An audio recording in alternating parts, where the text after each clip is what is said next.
Welcome to the Why on Earth Community's Stewardship and Sustainability podcast series. Today, we have the opportunity to speak with Matt Gray, the Chief Sustainability Officer for the City of Cleveland. Hey, Matt. Hey, thanks for inviting me. Great to have you on the show. Really looking forward to our discussion with you. Yes, same here.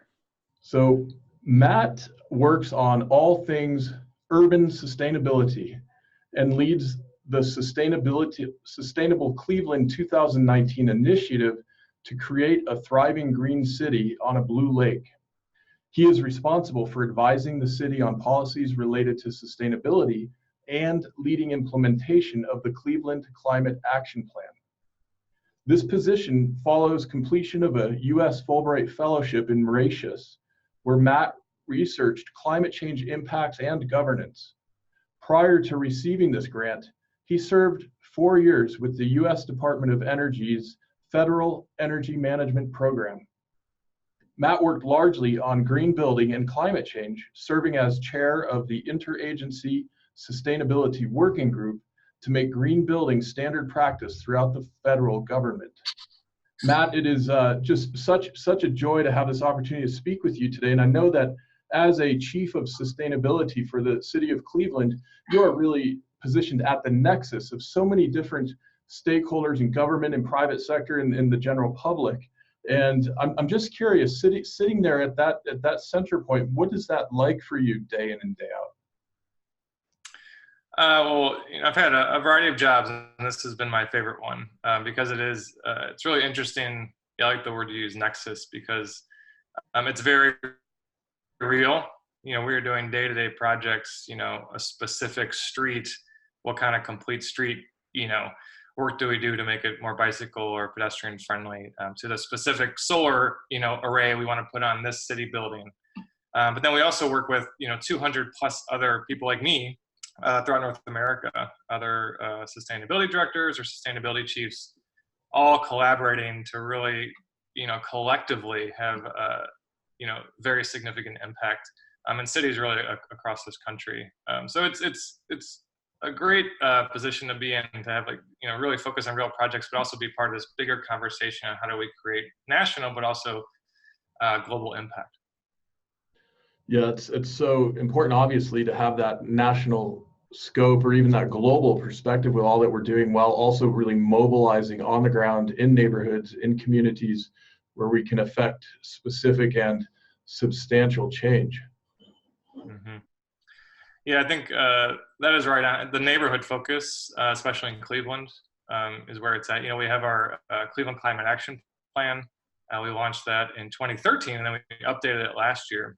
But it's titled, Cleveland Climate Action Plan, creating thriving and resilient neighborhoods. So the whole focus of the work is at the neighborhood level. In Cleveland, and I think most cities are like this, we are a city of neighborhoods. We have, I would say 25 distinct neighborhoods, and they're all different. And, to create solutions that make sense, you kind of have to build from the bottom up at that neighborhood level. So that's where a lot of our work is sort of resident engagement, business engagement, and working with trusted partners in those neighborhoods to kind of expand the tent of engagement, I guess, around sustainability. So, how do we make that choir bigger? And I think, fortunately, we've had a 10-year initiative here, started in 2009, Sustainable Cleveland 2019. We've arrived, but that sustained commitment over time has allowed us to kind of, advance every year a little more forward in terms of the amount of people engaged in this topic, which has been great. Yeah, it's really wonderful. I'm excited to hear more about it. And I'm just wondering, to fill in some of our audience who may not be as familiar with Cleveland, what's it like? It's on one of the Great Lakes. What's it like as a community? Yeah, I think, I live here. I've been here a while. I grew up here. I went away for a while, but came back. And, so I know, a lot of its intricacies. But still, when I travel sometimes, people hear the word Cleveland and they'll think, oh, that city where the river caught on fire and where your sports teams are awful. So it's much more than that. And in fact, we are this year we marked 50 years since the infamous Cuyahoga River fire, June 22nd, 1969. Really we marked 50 years of progress in Cleveland. And I think that sort of river fire story kind of in many ways encapsulates Cleveland. We think back to 69 and Cleveland was still one of the largest cities in the country.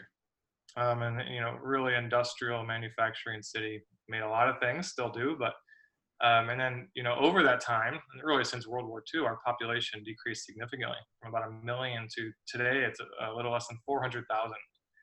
A lot of kind of white flight to the suburbs, and really created a lot of challenges over time with the tax base.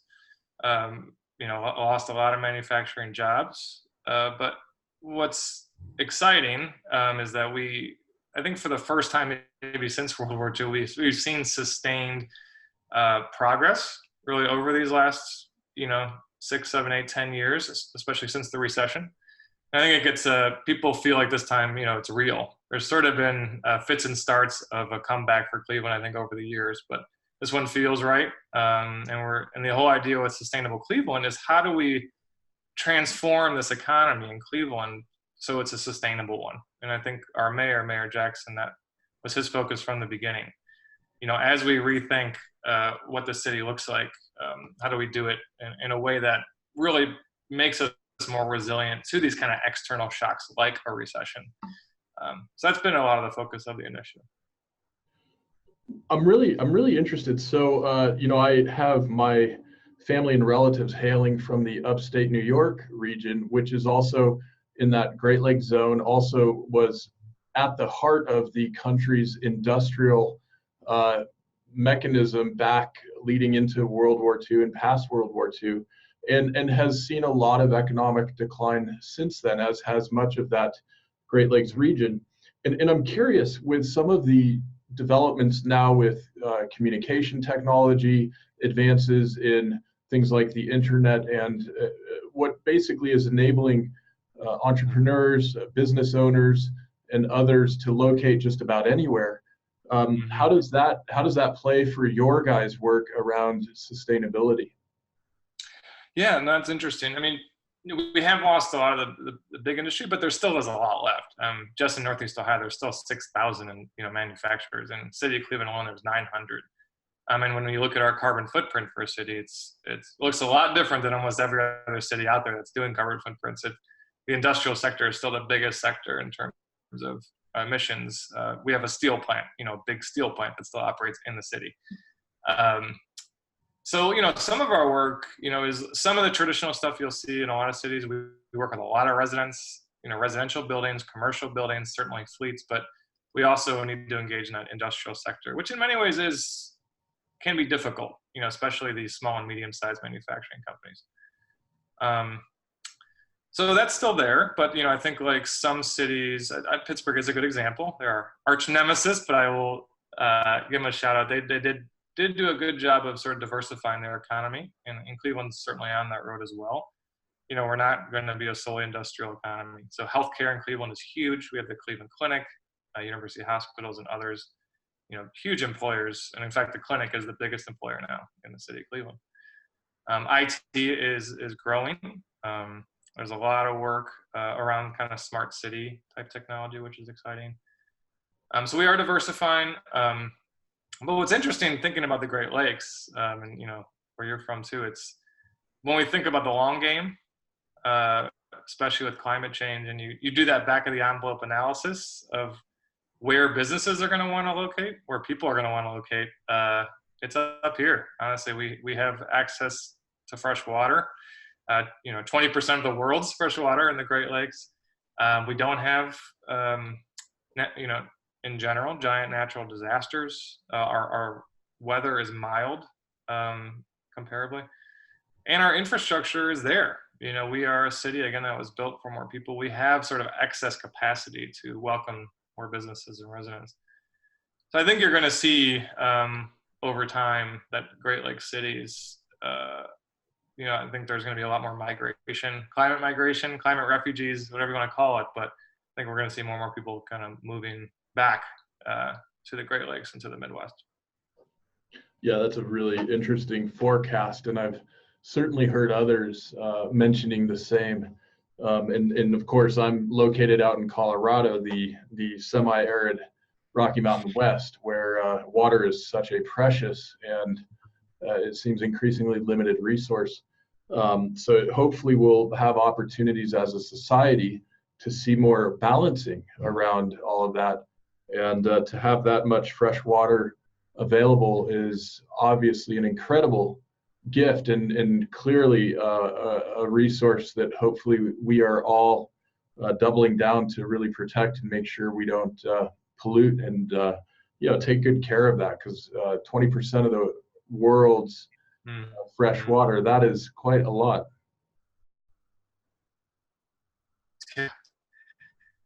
Yeah, no, it's pretty crazy. And again, kind of back to that 50th anniversary, we were marking that progress, right? From just the river that feeds our Lake Erie. Literally 50 years ago, there was nothing living in the river. There's basically no oxygen in the river.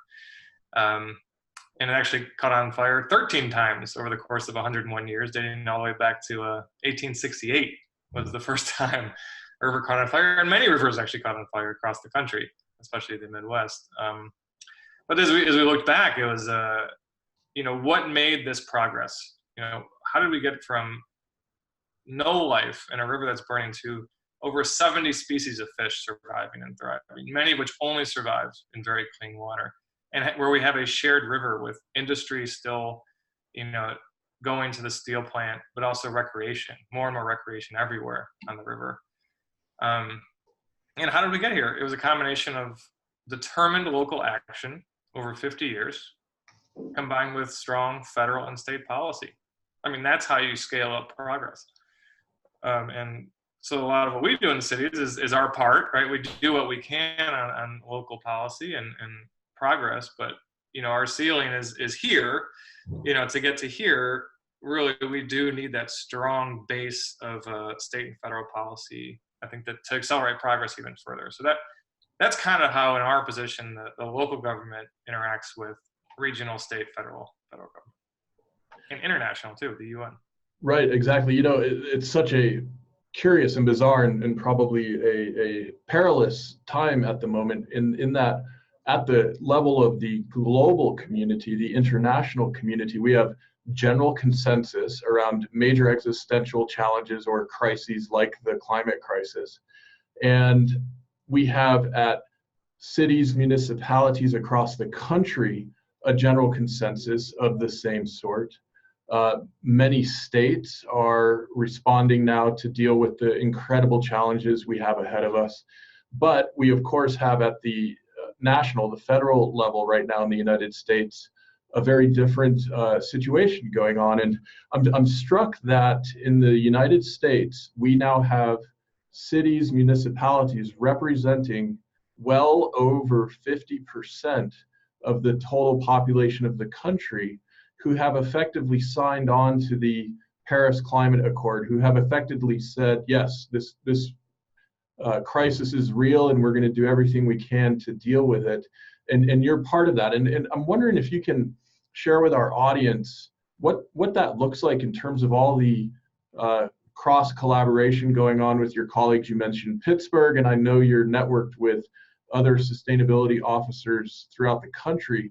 How much are you guys able to share and share in the learning process right now? Yeah, it's a great question. One of the networks we're in is this Urban Sustainability Directors Network, USDN. You go to usdn.org, and there is some public-facing content there. So we share through that network, along with some other networks as well, a lot of these best practices within cities. Because, there's a lot of work going on to compare cities and kind of rank them against each other in terms of sustainability. That's a very difficult thing to do, because depending on what topic you're talking about, each city kind of does things a little differently. And I think different cities are looked to for leadership in different sustainability topics. But, I think there are some commonalities that we share and we work on. Certainly energy is number one, I would say, in general, especially with respect to climate, both energy efficiency and renewable energy. So we, along with saying we are still in, to your point, the Paris Climate Accord. We also recently, late last year, signed on to the 100% renewable goal. So getting to 100% for us renewable electricity. There's a lot of cities also working on that. So, with our specific plan, which we have a grant we're going to be implementing over the next year, how do you get to 100% renewable, make this huge transition in our economy, like complete transformation of how we do things? How do you do that with workforce development, jobs, and equity, especially racial equity at the core? Has there ever been an example in the history of mankind where there's been a giant shift in the economy and the people who had wealth just got richer? They figured out a way to adjust. We want to think about in Cleveland, which is still has the second highest poverty rate in the country. As we make that transition, how do we make it so those who are historically underserved benefit from that transition to a clean energy economy? So that's the kind of things we work on a lot with. Certainly recycling. There's a lot going on with China not accepting a lot of our plastics and paper. How are cities responding to that? So we can work with each other across a lot of cities to figure that out. Transportation is a big one. Actually, just today, we launched our shared mobility pilot. So we have 4 scooter companies, a dockless bike company in the city operating now. There's a lot of best practices. That is a world that's changing every week. Yeah. How do you stay on top of that? We work across cities to figure that stuff out. So I can go down the line, from trees to land use, clean water issues, ... So there's just so much innovation going on that we really depend, I think, a lot on each other to figure that stuff out. Yeah, that's it's really exciting. Your commentary around this wholesale transformation of economy with a focus on equity among a diverse population reminds me a little bit of World War II. And our mobilization there, I understand, provided many opportunities to women, to people of color who didn't previously have access to some of those opportunities. And not to say that it was a panacea or that clearly we didn't have a whole lot more work to do after the end of World War II, but it was a step forward, as I understand it, for many folks accessing different progress, different opportunities, different socioeconomic strata basically in the society. And I'm wondering how you guys are thinking about that when you're thinking about your strategies and your plans, how to enhance the social equity that is of so much importance. Yeah, from my perspective, when we think about the triple bottom line of sustainability, people, planet, profit, or environment, economy, and equity. In many ways, it started with the environment, right? Like it was half century ago, even further back, it was how do we protect the environment for people to go and visit the environment. So that was, for a long time, the driving force. Then the economy, I would say, maybe became next. If people saw that opportunity to not only do good for the environment, but also good for the pocketbooks, both residential, but also businesses. And I would say the equity piece was late to the game, and I think a lot of cities would recognize that. And it was always, I think for a long time, it was kind of a check the box type of scenario. But, a lot of cities are really shifting to having equity be really at the front and center of what we do. And a lot of that is really engagement. It's, really talking to everyone in the community to get their perspective on what the priorities should be, and also supporting them in their own work at the residential level, at the neighborhood level. So for us, I think it started with our tree plan. I think it was really the first plan we did that had equity at the core. So this is maybe 4 years ago. We worked with 4 neighborhood partners in developing this tree plan along with the city. And we basically put in there thinking about how do you prioritize who gets trees? And it wasn't just, clearly where trees are is an important thing. We know the percent canopy in different neighborhoods, but it goes much beyond that too. We also looked at income levels, race, education, asthma levels, property values, potential for rainwater capture, all these things kind of then feed into where trees should go. And then we updated our climate action plan last year, and through that process, we spent a lot of time on these cross-cutting factors, not so much the nuts and bolts of sustainability historically, like energy, waste, we were focused a lot on, well, business leadership, resilience, racial equity, and jobs. And we even created a racial equity tool with 20 organizations to basically assess every action in that plan against this tool, and to see, are we doing enough? Can we do more to advance equity through this sustainability or climate action? And finally, the last thing we did was had 12 neighborhood workshops through that process in 12 different neighborhoods, many historically underserved, got input on what should be in the plan, what language should be used even. But also, we basically also created neighborhood level grants through our Cleveland Climate Action Fund to support people in their own work. If they wanted to do a neighborhood-based project, there was funding available for them to do that. So, long story short, to do things equitably, you need to put resources and time, effort, people into that. It really does take a lot of forethought to do it well. Well, I'm really curious too. You mentioned to me before we were recording that Cleveland is the second poorest of the major cities in the United States, right after Detroit. And I imagine that means you've got, as a municipality, very significant resource constraints that you're dealing with, as many municipalities are. How do you manage that? How does that get balanced in the decision-making process? Well, part of what that climate action plan process was, for climate action as community-wide, for climate action sustainability to raise to these other priorities of education, health, economic development, safety, et cetera, you basically have to meet people where they are and identify sustainability solutions that are also safety solutions, health solutions, economic development solutions.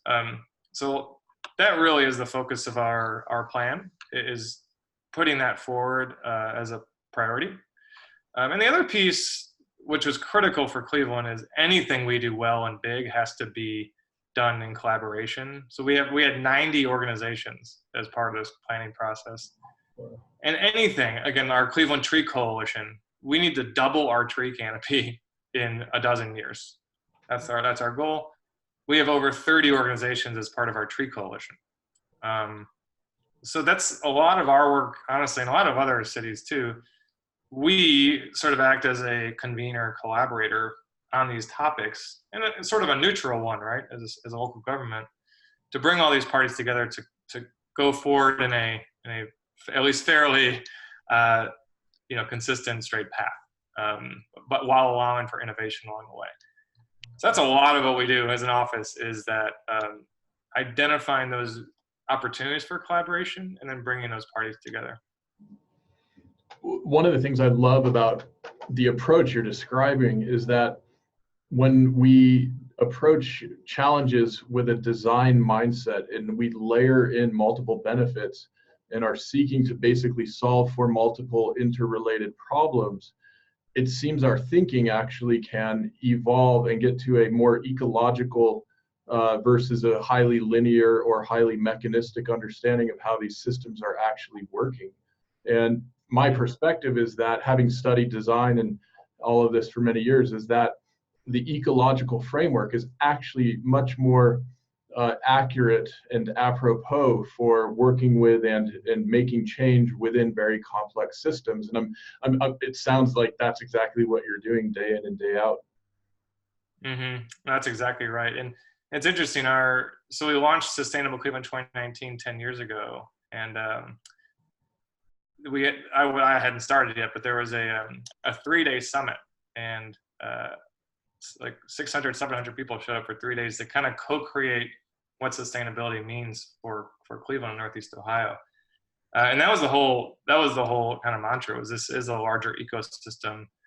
We need to have all these different sectors talking to each other because they are all connected. So we had retirees connected to CEOs, to students, to nonprofits, to government, all at a table together, working these things out and seeing, where everyone can kind of contribute. So we used this model called appreciative inquiry, which was developed out of Case Western Reserve University here locally in Cleveland.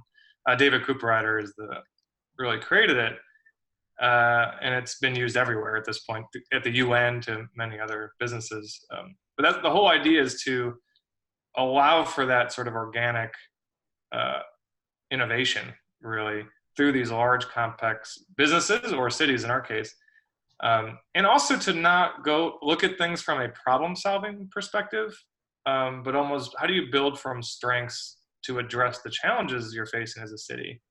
Not ignoring the stuff we're doing badly, but also not focusing on problem solving. I think in Cleveland, we did that for 50 years. Here's a problem. How do we solve it? Like, let's kind of get beyond that to, thinking a little bit more expansively and holistically. So that's kind of what we've been doing in the initiative. And, it started off in 2009 and, we've had over 30 volunteer working groups since then who come together, meet at the summit, and then they continue for the other 363 days a year to do some of the work. And a lot of those working groups have turned into for-profit companies, nonprofits who, today are really advancing that work. So it's been an interesting model at a citywide scale. Yeah, it's absolutely fabulous. Let me take this opportunity to remind our audience that this is the Y on Earth Community's Stewardship and Sustainability podcast series. And today we are speaking with Matt Gray, the Chief of Sustainability for the City of Cleveland. And if any of you would like to get more information about what Matt and his team and colleagues are doing, you can go to sustainablecleveland.org as a way to find all kinds of different information and resources. I also want to mention that this podcast series is made possible by the generous support of all kinds of individuals who have joined our monthly giving program. And if you have not yet joined and would like to, you can go to yonearth.org/support to sign up for a monthly donation at any level that works for you.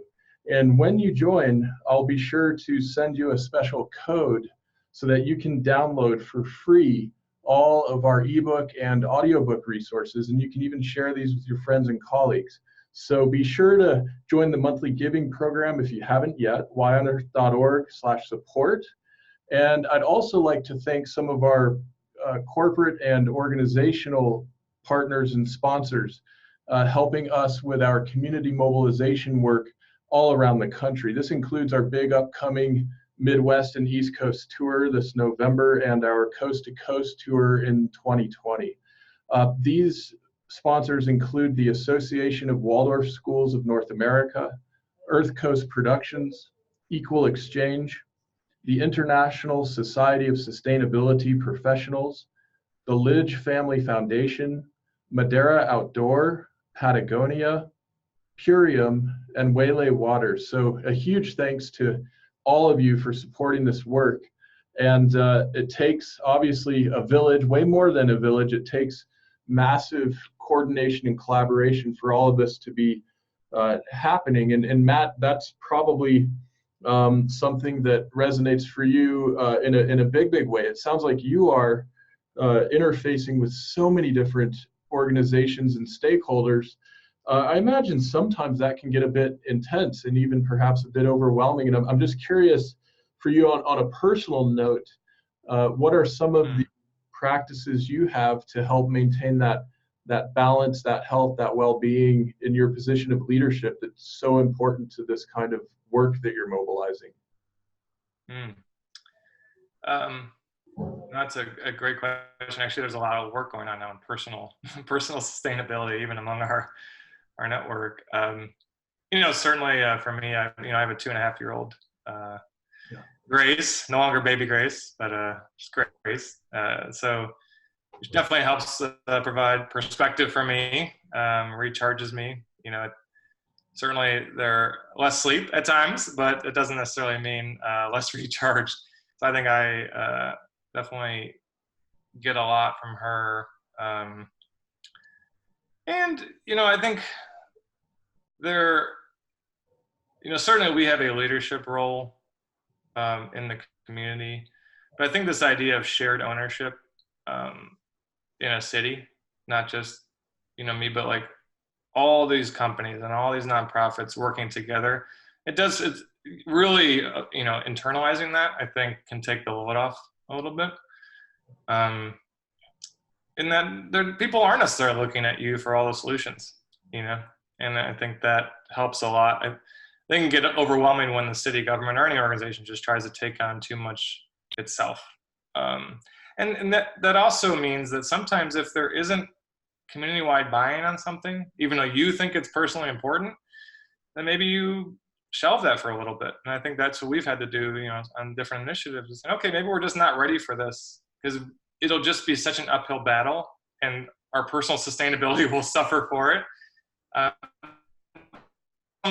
Work on let's kind of work with where people are, take that one step higher, and I think that's worked pretty well for us. So I am struck that you basically are in a position that now exists in virtually every major city in this country and even internationally. Virtually every major university has a chief sustainability officer or director of sustainability, and I think virtually at least the majority of the Fortune 1000, and I think it's a much higher number than 50% at this point, also have chief sustainability officers. And these are positions that 15, 20 years ago literally didn't exist yet.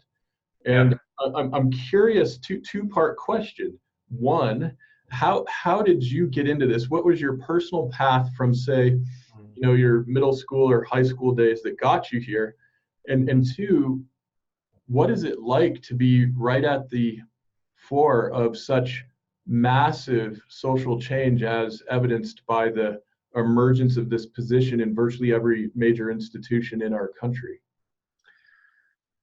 Yeah, so my personal path, and it's everyone's personal path to these sustainability leadership positions is different. My really first experience was with nature and working with the Student Conservation Association. So when I was 17, I volunteered to go to the wilds of Indiana at a naval base to build trails for 5 weeks with 7 other high schoolers.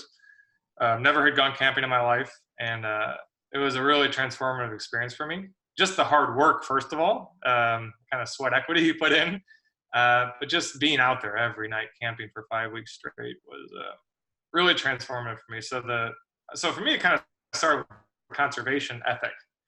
And then into college, I ended up leading some of those crews, which is the hardest job I've ever had, for sure, is wrangling 8 teenagers out in the woods. And then so started conservation. My undergraduate was industrial engineering and anthropology. Doesn't make much sense, but these kind of expansive philosophies in terms of engineering and anthropology. So, but I've always was interested in environmental issues.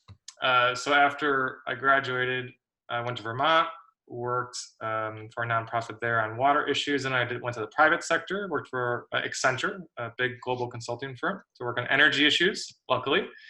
And then I went through my master's program, building off of that, to look at a master's of public administration with a focus on environmental issues.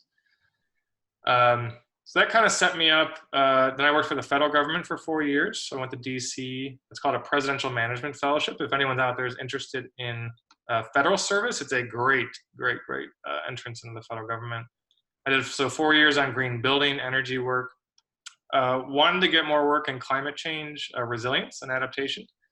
So I got a Fulbright to the island country of Mauritius in the Indian Ocean, east of Madagascar, very much in the middle of the ocean, looking at the impacts of climate change on the island. And then I came back to Cleveland, lived in my parents' basement, age 31, looking for my next job, and was very lucky because from Cleveland I was here, and I was really interested in urban sustainability, and position opened up with the mayor's office. So that's the kind of long story short of, or not so short, of how I got to where I am today. And the second part of your question on the social change, it's scary. 'Cause I think the mass mobilization, the amount of interest in this topic, some of it's just curiosity, interest, but a lot of it is fear, and it's warranted. So it's I think a lot of our work is how do you channel that, fear, urgency into tangible actions at the ground level, while keeping your eye on these bigger advocacy issues that we all need to focus on, again, state, federal, international level. And that to me, even personally, is difficult sometimes. It can feel daunting, overwhelming, but you gotta keep focused on what you can do, and plugging day to day. It's so cool hearing your story. I love how it appears on some level to be perhaps a bit circuitous or perhaps even random, but what you've been doing is pulling together all these different bodies of knowledge and experiences into a very interdisciplinary framework, which is basically what's needed in these kinds of challenges that we're dealing with. And I'm wondering, when folks are thinking about the upcoming Sustainable Cleveland 2019 summit, can you just share dates, and is that something folks from other states or regions might want to come to? What kind of programming would folks expect there? You are all invited to the I guess now 11th annual Sustainable Cleveland Summit. It is because we had such we had 25 events over 5 days for the 50th anniversary of the river fire I mentioned. We're doing one day this year. We normally do a day and a half now of these summits, but it's October 16th. We basically can come for free. It's only $25 if you don't volunteer. But every year we get people from out of state, kind of curious how we operate these appreciative inquiry summits. So yeah, definitely welcome folks. This year it's going to be kind of half marking 10 years of progress, celebrating the people, especially who've made that happen, but also looking forward over the next how many years to really what are those key community-wide priorities that we all need to work on. Energy, clearly the 100% renewable energy piece, but moving towards a circular economy is going to be a big part of the summit this year. Trees and rebuilding the canopy, parks. Our mayor signed on to a goal of every resident living within a 10-minute walk of a park. How do we get there? That's going to be kind of how we co-create as a community, how we get there. So these are the kind of big topics we work on at the summits and implement over the rest of the year.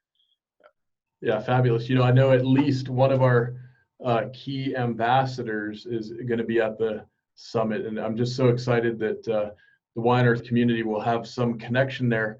And I'm also thrilled. I can't help but give a quick shout out to our community mobilization kit, which we've just made available, that is for soil stewardship and climate action. And it's literally for community leaders, neighborhood level leaders, anybody, to do even more when it comes to soil and trees and things we can be doing in our own communities to tackle some of these big challenges. And just echoing your comments about how the fear can sometimes be so intense and how important it is for us to take action and to mobilize and to do what we can do is a huge part of the ethos and spirit of all the work we're doing at the Wine Earth community. And so Matt, I'm so thrilled to have this opportunity to connect with you today and to have this conversation and share a lot of the work that you're doing with our audience. Again, folks, if you want to get more information, you can go to sustainablecleveland.org. And Matt, before we sign off here, is there anything else you'd like to share with our audience for the moment?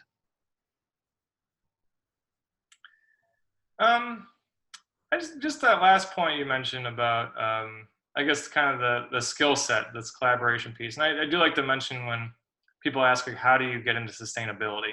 If you want to kind of get beyond your neighborhood level project or the initiative in your business. And I guess I like to say is it doesn't require a sustainability master's degree at all. And in fact, some of those skills are sometimes easier to pick up. A lot of what I look for in new candidates and people joining the office is the collaboration, the curiosity, the empathy, almost these people skills are almost more important now when we talk about sustainability at a city scale and beyond. So, and the last thought is thank you, really, for all the work you're doing as well, just to get this word out and supporting people in their work.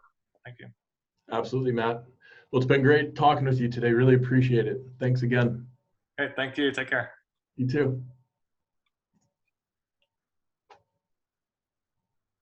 The Y on Earth Community Stewardship and Sustainability podcast series is hosted by Aaron William Perry, author, thought leader, and executive consultant.